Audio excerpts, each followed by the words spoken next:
Maya nimo matigari ma bathi ya kambuni ya Baska iria irakuite athii 39 iri rugendo-ini guthie Mombatha mbere ya kugea na mutino kuria iraguthanire kiongo gwa kiongo na lori iria irakuite ngano ikiuma Mombatha. Thibitari-ini ya Kilome Nursing Home andu 20 aria marahonokire mutino-ini uyu na marathie na mbere kurigitwo guku gugituika amwe yao mari hatika-ini. There are 3 patients who have sustained fractures. We have 2 critical patients, one who has 60% burns and another one who has chest injuries, internal chest injuries, and she has also sustained cut wounds on the face. Aria mari na hinya magitararia uria mutino uyu urahanikire. Driver ali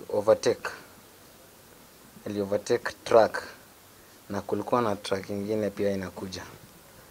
So alikosa ile kurudi, hangerudi juu hii truck iko hapa na hii tayari imefika. Nilikuwa nimelala kidogo, nilisikia gari imepiga breki ya emergency ile kali.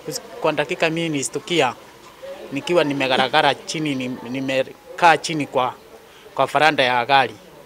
OCPD wa Muka Paul Dede augite andu kenda ni makwirire mutino-ini uyu, amwe yao makihia undu matangimenyeka guku akiuga andu 10 matiramenyeka kuria mari. Na wengine wale walikuwa trapped, wamechomeka kabisa, hatujui.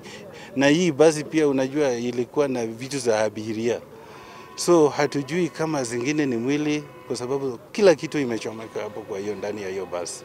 Gatagati ka aria maua mutino-ini uyu ni arutwo a cukuru umwe wa muthingi guku Nairobi aria maguthiaga icera mwena wa Mombatha mari hamwe na murutani wao. Ni undu wa aria mangikorwo magethana na andu ao, ruhonge rwa mutharaba mutune ni rwambite kambe thibitari-ini ino ya Kilome riri miri ya aria makuite irehetwo mochari-ini ya Chiromo niguo ikuthuthuria wa DNA. Handu-ini ha Inooro TV, Rachel Riakwa wa Ngui wa Mwangi. Sasa hiyo ndio mali facilities.